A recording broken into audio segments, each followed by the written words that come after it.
আসসালামু আলাইকুম রহমতুল্লাহি ওয়া বারাকাতুহু। আপনারা কেমন আছেন? আশা করি সবাই ভালো আছেন।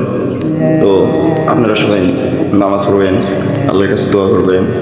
আল্লাহ জানি কে কয়ে জাহান্নামে দেয় না, কারণ জাহান্নামে গেলে পৃথিবীর আমরা মুসলিম মানুষের জন্ম নিয়েছি কত কষ্ট। হযরত মুহাম্মদ সাল্লাল্লাহু আলাইহি সাল্লাম কত কষ্ট করেছেন। তো আপনারা সবাই নামাজ পড়বেন, 5 ওয়াক্ত তাহাজ্জুদ পড়বেন, সবাই আল্লাহর কাছে দোয়া করবেন জানি আমরা সবাই জানি জান্নাতে যাইতে পারি। কারণ আমরা মুসলিম মানুষ, শেষ নবীর উম্মত হযরত মুহাম্মদ সাল্লাল্লাহু আলাইহি সাল্লাম।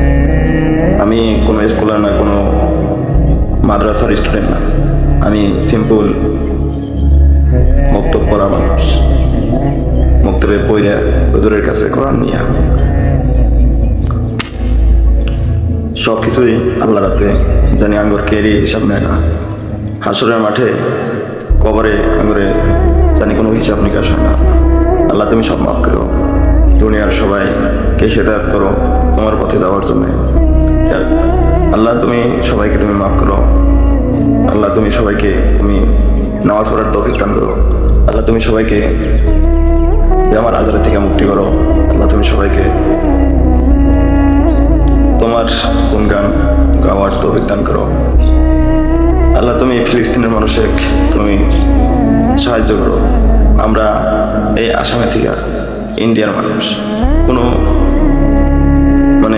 কিছুই করতে পারতেছি না। আমরা সব আল্লাহ তুমি ইসরায়েলে বিল পাস করছে যে যত কেদি আসছিল ফিলিস্তিনের মাসুম বাচ্চা ছিল, আমাদের মতন কত মাসুম বাচ্চা, কোনো দোষ নাই ভুল নাই, তারপরে ফাঁসি দেওয়ার জন্য বিল পাস করছে। তো আল্লাহ তুমি এই বিলটা ক্যান্সেল করার তৌফিক দান করো। আল্লাহ তুমি তারপর হেদায়েত দান করো। আল্লাহ তুমি সবাইকে তুমি মাফ করে দিও। আল্লাহ তুমি ফিলিস্তিনের মানুষের তুমি নাজাত করে দাও।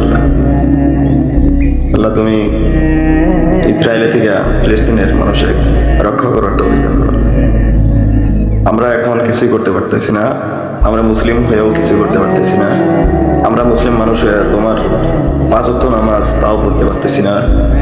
আল্লাহ তুমি মাফ করে দিও সব। দুনিয়ার মানুষ, কবরের মানুষ, যত মানুষ আছে তুমি সবাইকে মাফ করে দিও।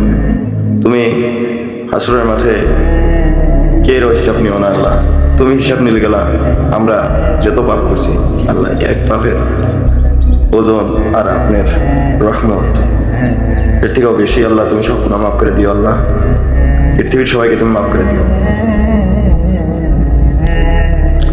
মুহাম্মদ সাল্লাল্লাহু আলাইহি সাল্লামের উম্মত হয়ে জন্মেছি আমি, জানি না পার পাবো কিনা তোমার দয়ার নবী, তোমার বন্ধু হযরত মুহাম্মদ সাল্লাল্লাহু আলাইহি সাল্লাম।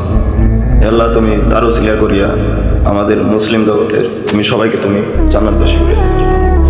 আল্লাহ যত পাপ করছি তুমি সব মাফ করে দিও। আল্লাহ তুমি না রহমান, তুমি না রাহিম, তুমি না মালিক, তুমি না রহমতের দয়ার ভান্ডার, তুমি সবাইকে মাফ করে দিও।